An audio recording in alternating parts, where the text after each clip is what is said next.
Darkcast Network, indie pods with a dark side.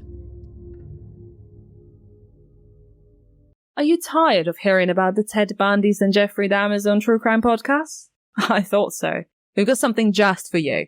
I'm Pat. And I'm Darcy, and we are the hosts of Pod of Terror, a true crime podcast that dives into lesser-known cases from around the world. Grab a glass of wine and join us every Thursday as we discuss the most vile, despicable human beings on the planet. It'll be a dark and twisted journey, so don't forget your drink. You're gonna need it. We're looking forward to seeing you next Thursday. Hi, this is Jenna. And this is Kelly.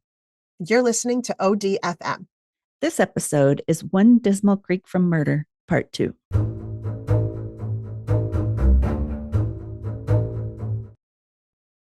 Murder! Murder, murder, murder. You got away with murder. You got away with a lie.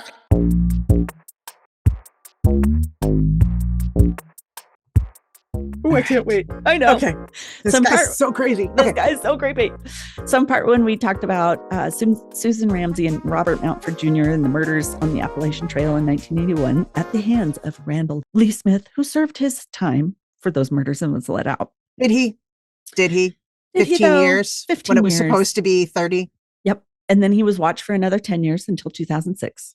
And nothing happened during those 10 years? Nothing happened. He was a model person. They followed him around. They tracked him. He didn't even get so much as a jaywalking ticket? Not even? Nothing. Wow. So now it's May 6th of 2008.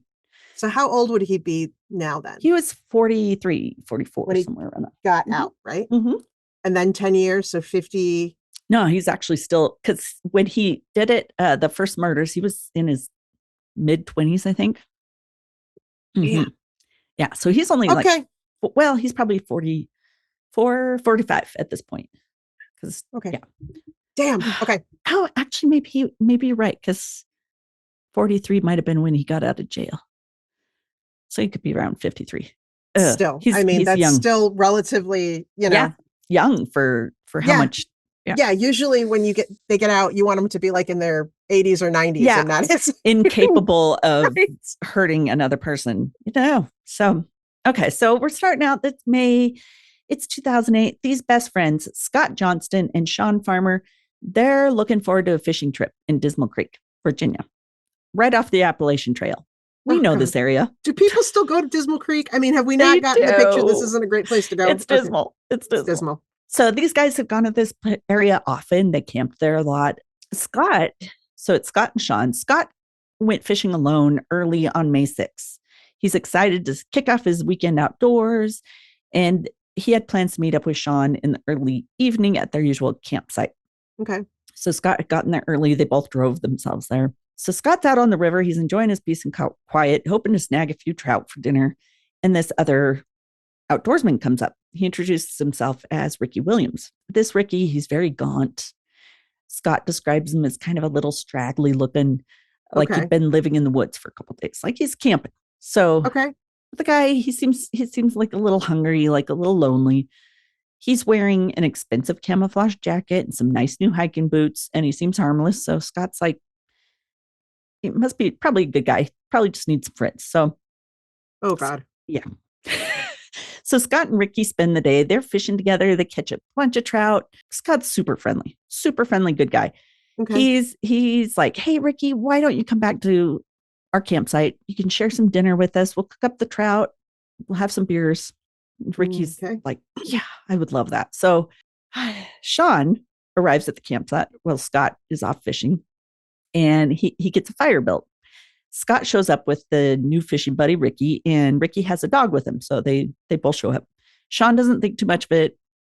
The guy's skinny. Dog looks underfed. They're like, we better feed these.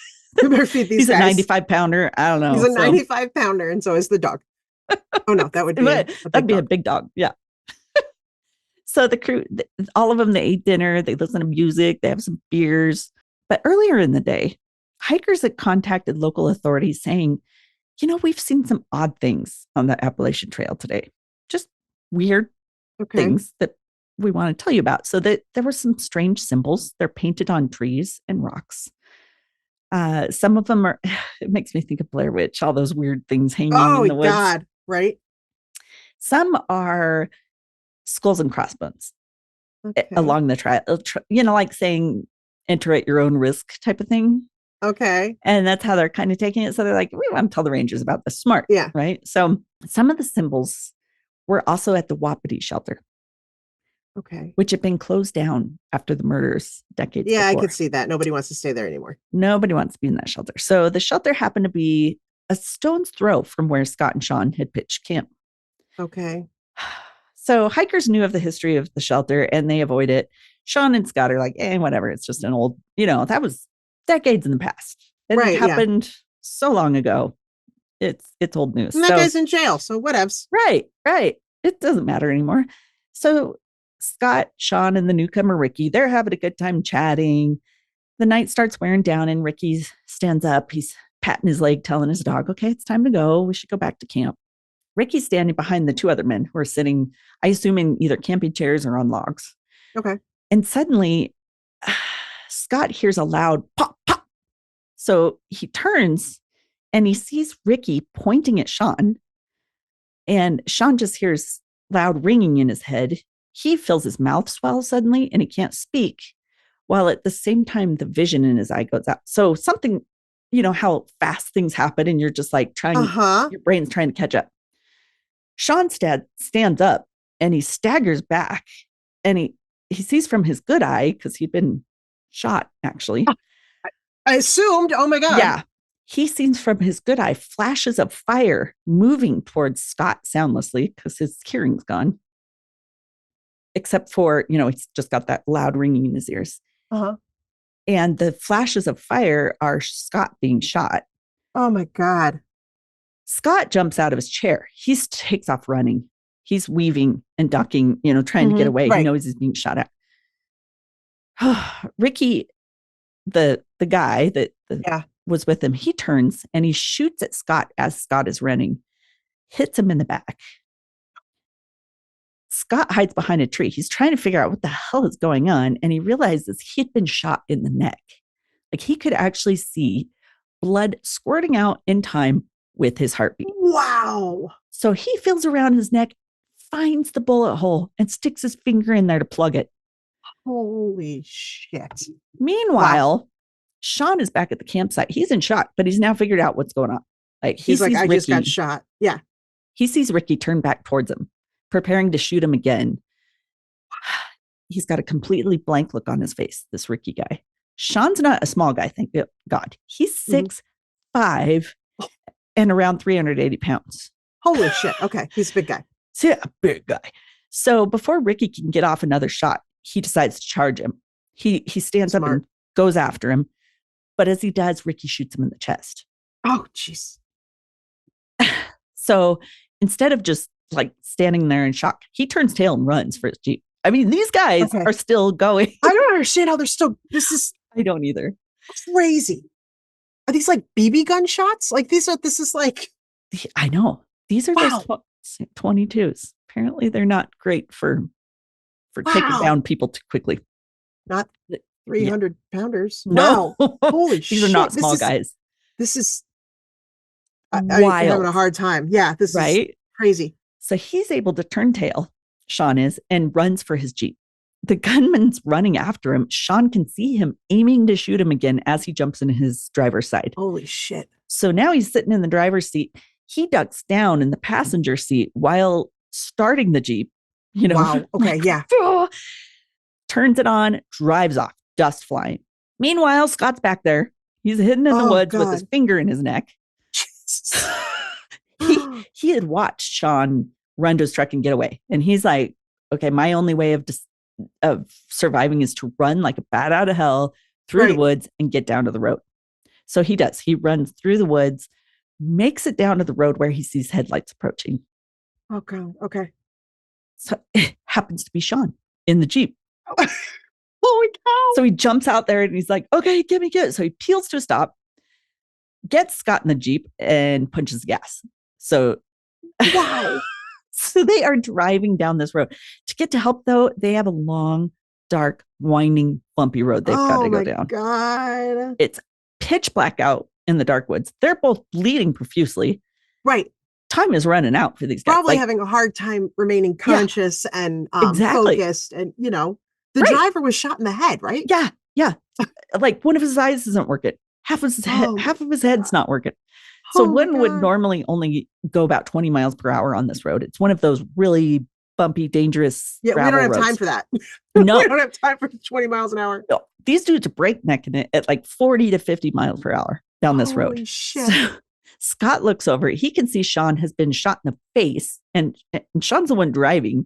He's not sure if Sean can even really see. So they come across this small bridge that crosses a creek. They're flying across it. Is this Dismal Creek, by the way, that they're crossing? Probably. God. Don't go to Dismal Creek. They're flying across it, and the road suddenly veers to the left. Jeep misses it, runs up an embankment where it stops. I mean, it's just like a fucking movie. Like, I just want to get down to help. God. Luckily, they didn't ruin the car, but Scott is like yelling at Sean. I don't think Sean can hear. He's fucking got shot in the head. He's realizing that Sean is blacking out while driving. Oh, that'll do it. I know. So Scott tells him, listen, I'll steer. I'll tell you when to hit the pedals, because they're not going to take time to get out. I know. They're not taking time to get out. So take off once again. Scott's steering from the passenger side while they're taking curves like speed demons.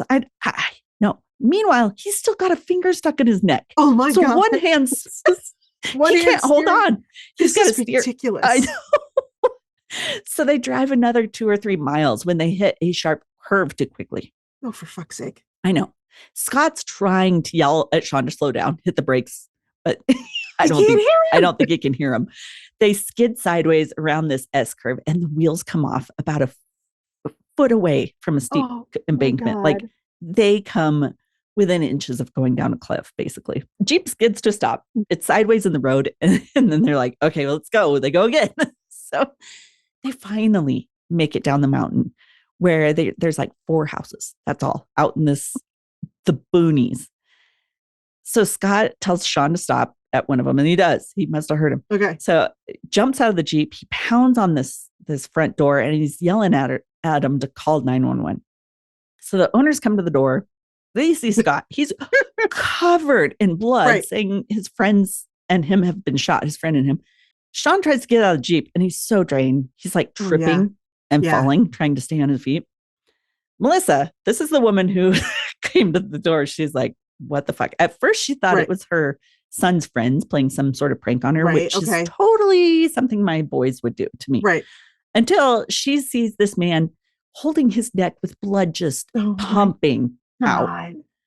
So she calls for an ambulance, but their house is 40 miles from the nearest hospital. So God. It takes 45 minutes for the ambulance to get there. While they're waiting, Melissa's like wrapping in blankets on the porch. She's trying to do whatever she can. Do? Yeah. She knows that. I mean, 40 fucking minutes. 40 minutes. And I've been bleeding out of important holes. There's blood coming out. Our main concern is for Sean, who was shot through the face. Because, I mean, it's very obvious he was shot through the face. He's very disoriented. Scott's completely with it.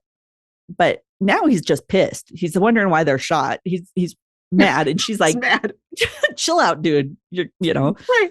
So when the ambulance arrives, they see the condition of the men, and they have a helicopter fly out because they don't have much time left. Scott, by this point, is spitting up blood and is realizing he's not so angry anymore. Realizes he might not live. So he had lost a lot of blood through his neck. And he's the last thing he needs to do is raise his blood pressure. Right. Like, that's chill out, smart. Lay down. So at one point he hears, they're on the flight. They're on the helicopter. He hears the flight nurse say she's lost a pulse on him. And he's hearing it, thinking, okay, this is what it feels like to be dead. I'm dead. Wow. Whoa. That'd be so scary to hear. But then my God. I know. Am I dead? I don't feel dead. I don't feel dead. Am I floating? Am I right? I know. So scary. But then the helicopter lands and Scott's still there. The cold air breezes over his body as the doors open. And he's just like, rush of happiness to be alive, because he knows we're going to get out. At least I made it to help, right? After that, I can't imagine that drive. It must have seemed like hours. I don't know how long it took them, but hours. From the time they got shot, they had to drive down the mountain, Then they had to wait 40 minutes. Then there was the helicopter flight. I mean, this is where it's good to be a bigger person. I found out in this story. Sean was fortunate. So the bullet that was shot into his face had lodged in his sinus cavities, which had stopped it from entering the brain. Wow. And the one in his chest entered between two ribs, but his muscle mass had stopped it from reaching his heart because he was such a big dude. Wow. Those bullets had to remain because trying to take them out, it was too dangerous. So he's still got those in there. So now he just sets off metal detectors wherever he goes. Yeah. Imagine that explaining that at the TSA. Explain that story every time. You're beeping right here. Does he have just like a doctor's note that he just carries with him at all times? You would. Like, I got yes. shot once. It's a long story. Check out my bullets. Yeah. Just need to get through. Wow. Okay. Damn, he's lucky. So lucky. As for Scott, the bullet to his neck had missed his carotid artery by a millimeter, which is why he hadn't completely bled out. Had he? Yeah, I was going to say, yeah. So it must have been, but it was still just another one. Yeah. Whoa, he did have to have extensive surgery on his neck, and doctors were telling him, you're probably not going to ever talk or even swallow again. Ooh. Yeah, but he refused. Wow. They told him, okay, we're going to have to put in a feeding tube. But he refused. He's like, you know what? Either I'll swallow or I'll die, but I'm not living like that. Wow. So it worked because he ended up being able to swallow later. They're both okay. They're both okay. Insane. So the bullet in his back had to remain there because it was too close to the spine to be surgically removed. Wow. So both of them still have the bullets. Wow. While the two men continue their fight for their lives at the hospital, a retired sheriff's deputy hears about their attack. And he's like, God, this just reminds me of these murders I investigated back in the 80s. Same dude, even though it happened in 1981. And same dude from Bob and Susan? Dude, yes. Even though it happened in 1981, this incident is now 2008. Deputy couldn't shake the feeling that they were related. He was like, I just know. And he probably knew the guy was out too. Yep. He's well aware of Randall. The locals call Randall Lion Randall because he told constant tall tales and everyone would write it off as nonsense. Oh, so like he's lying, not like the animal. No, lying. I was thinking like rawr, like rawr, Lion Randall. So, okay. No. Lion Randall. Okay. Yeah. All right. And he knew Randall, of course, as the former killer of Susan and Bob. And he knew Randall was back in the area, living at the same place. Can you imagine? Why would you go live back or even be allowed to live? Yeah, right. Back there. You're going to have to find somewhere else, buddy. Sorry. Yeah. He had neighbors that knew him before and after those first killings. Are you kidding me? No, they were still there. Freaking. So Randall's neighbors, they're surprised Randall coming back because of his past. They were like, okay. So one talked about how Randall seemed to have an obsession with the mountains and the trail. So he'd been so engrossed with the mountains that one day in 2008, he walked into the wilderness and disappeared. So didn't come back. So police. Did he have a dog with him? Yeah, he might have. Police had gotten a little concerned because they wanted to keep an eye on him after the first murders. So they had put out missing posters about him with his photo on him. Mm-hmm. And so Scott's getting wheeled, one of the shooting victims, he's getting wheeled into surgery. And a trooper brings him one of these flyers. And he's like, could this have been the guy that shot you? And Scott's like, yeah, that's the fucker that shot us. Wow. So police are like, okay, time to go search for Randall again. Ugh. Deja vu, man. Yes. Deja vu. Holy shit. They didn't even have to have other suspects. No, they're just like chances at this asshole. Randall. Yeah. Is it this guy? Thank God they kept kind of an eye on him. Wow. So not close enough, unfortunately. Not close enough. They couldn't find him out in the woods. So it turns out a state trooper had seen Randall Lee Smith just hours after the shooting. Randall had been driving around Scott's pickup truck that had been left at the campsite since both of them had driven up, And they drove off in the Jeep. Yeah. So the trooper pulled behind the truck and Randall speeds off. So Randall's speeding away and he flew up an embankment and flipped the truck on its roof. Oh, he God, didn't do as well as these guys who'd been shot multiple times. What's his excuse? Yeah. So you had all your faculties about you. What the hell? You drive yourself off the road, idiot. So he had flipped his truck. He's trapped himself inside of there, so he can't get out to get away. So he's pulled out from the truck, and they spot a handgun laying just outside the truck. He's injured but alive. Very injured, actually. He's treated at the same hospital as Scott and Sean. Get the F out of here. But he's quickly arrested. He's asked, yo, did you shoot anyone lately? Shot anyone lately? Yeah. He's like, no. And police say, well, you know what? We know you Smith? did. Yeah. Did Smith shoot anyone lately? Might have been Smith. And they're like, well, we know you did. So he responds with, well, if I did, it wasn't my gun. It was theirs. Does that make you any less culpable? Doesn't matter. Yeah, it doesn't matter whose. The sticking point isn't whose gun it was. It's who did the shooting. Weirdo.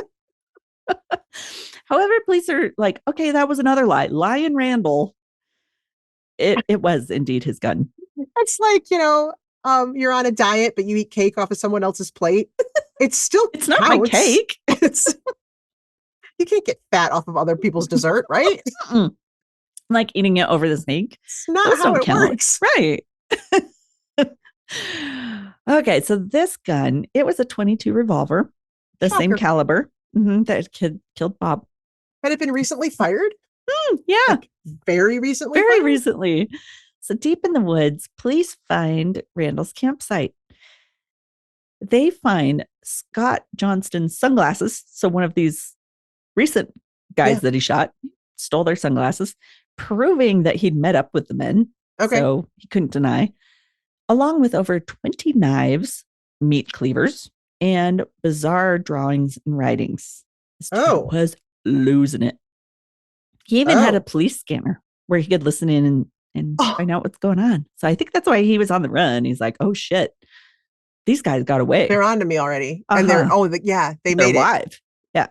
There's also piles of clothing. Some were for adults and some for kids. So don't know if he's like stealing shit from campsites. Yeah. Creepy. There's piles of eyeglasses. What? Also odd. And 8 pairs of women's underwear. Oh boy. There's also a map of the trail with spots circled along it. But no indication as to what the circles meant. Yeah. Oh no. So one of the places circled was Dismal Creek. Okay. And also Wapiti Shelter from so many years ago. Oh boy. They also find a radio with a cassette inside it, which when they played it, it sounded like some sort of satanic ritual. Like you could hear people moaning and screaming. And it wasn't a sex chanting. Chanting. Okay. Chanting. Oh, weird. So later people kind of think that this audio was likely from a supernatural movie or TV show that he liked to listen to out in the fucking woods, like a creepy creepster. Yeah. Creepy. That's creepy as hell. So one of the notes found was a chant, kind of chant that read, "Hail to the guardians of the watchtower of the north. By the powers of mother and earth, hear me, show me thy glory. I invoke thee, O ancient one."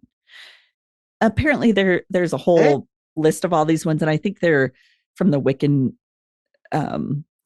religion, but they were also in the movie The Craft. And did they remake that too? Oh, did they? I think they remade it. I loved the original. Yeah. Yeah. So they think that was actually where he had the source of all this. Like he's out there trying all these incantations.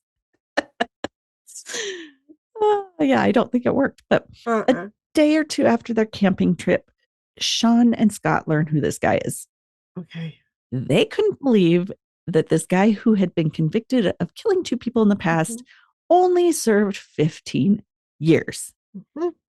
They were pissed. I would be too. Randall was charged with 2 counts of attempted murder this time.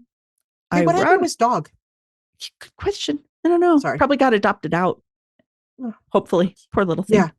Yeah. Okay. So anyway, sorry.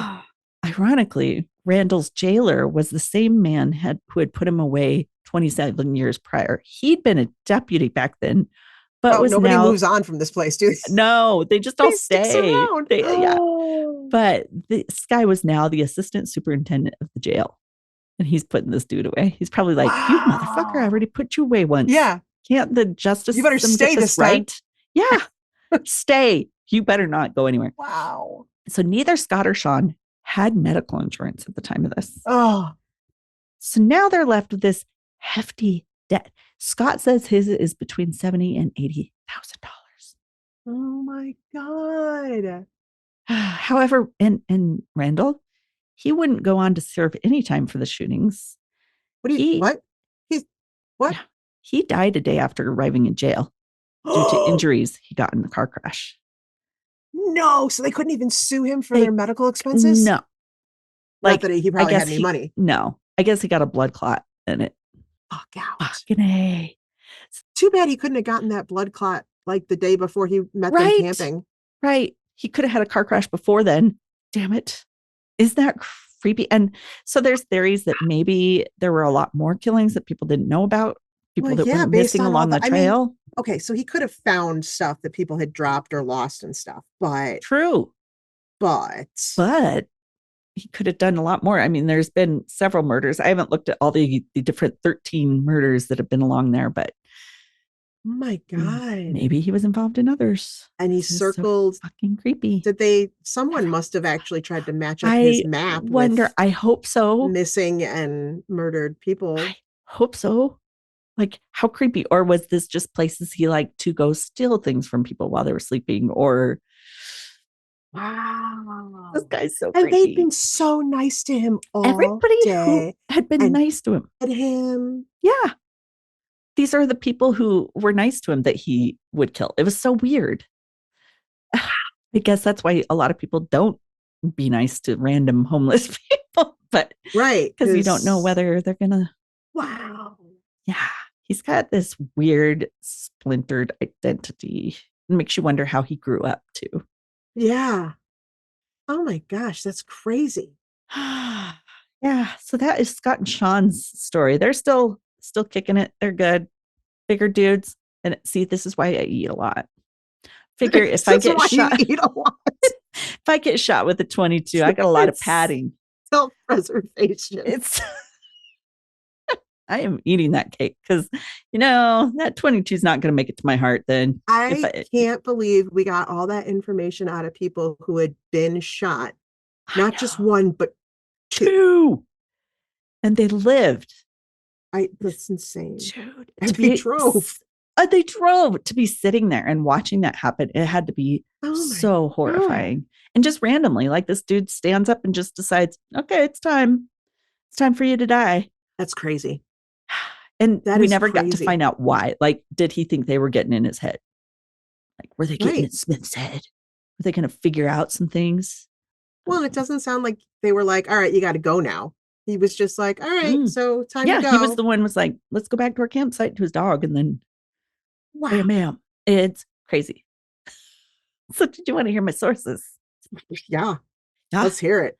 Okay, I got a lot. So there's the Fordham Ram, Wikipedia, of course, NBCnews.com, the show Dead Silent, The Curse of Dismal Creek. Definitely recommend that. That was the story of Sean and Scott. Wow. Very creepy.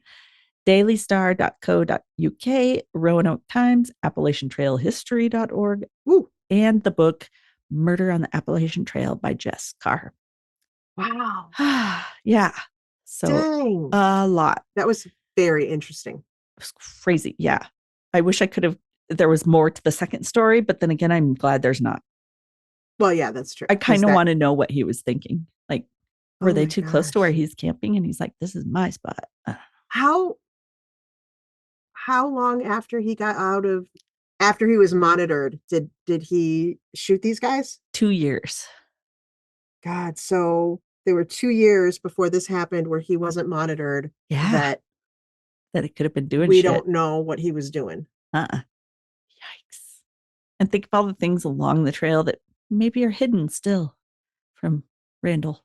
Yeah, Yeah, we still don't have an answer on that catheter. That's a weird thing to find. But and why would he? Was he? I don't know. Was he doing things with stuff? I don't know. So bizarre. Oh my god.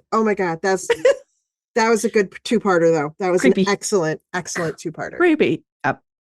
So we wanted to do a quick shout out to someone named Steve, who is a listener, who reached out to us because he makes pottery and he made ODFM mugs that are super cool. So sweet. That was so cool. Yes, they're so cool. And so he made our logo on the front, and then the handles, like one is an axe and the other one is arsenic, a little arsenic bottle. They're so creative. They're so cool. Such a good idea. And just, that's so cool. Thank you so Love much. The artwork mean, fan art's the best. I can't tell you. That really means a lot to us because so much. I forget sometimes that people listen. Like, and we're just being stupid, and people are like, we're just out here being stupid and having a good time, and to know that people are enjoying it and it brings some kind of something to their day or something to look forward to. Totally. Hey, that's awesome. Makes me feel like I'm doing something. Yeah. So thank you, Steve. That's so cool. Yeah. And keep it up. Totally. Keep going. Keep working on it. And so hopefully awesome. You get your flower shop back open again. Yeah. Stupid COVID messed with everything. I know, right? COVID. But if it hadn't been for COVID, we wouldn't have started this podcast. That's true. That's actually very true. Why am I complaining? There you go, right? You're right. So you're right. Anyway. All right. Well, thanks everybody. And thanks, Steve. See you later. Bye. Thanks for joining us for another episode of ODFM. ODFM is hosted by Kelly DeVries and Jenna Swanson. Editing and production is by Kelly DeVries. Theme music is by Eric Swanson. For images from each episode and more, follow us on Instagram, Facebook, and TikTok with the handle ODFM Podcast. For video episodes, subscribe to our YouTube channel by searching for ODFM Podcast. If you are looking for more content, chances at prizes and more, become a Patreon fan at patreon.com/ODFM Podcast. Subscribing to our Patreon is a great way to help us get better equipment, and our big goal is to hire an editor someday, so your contribution could really make a difference. If you can't give monthly, there are other ways you can help. Share us with your true crime friends. Word of mouth goes a long way. Or you can give us a one-time contribution through buymeacoffee.com/ODFM Podcast. We appreciate your support, and someday we hope to make ODFM our main jobs with your help.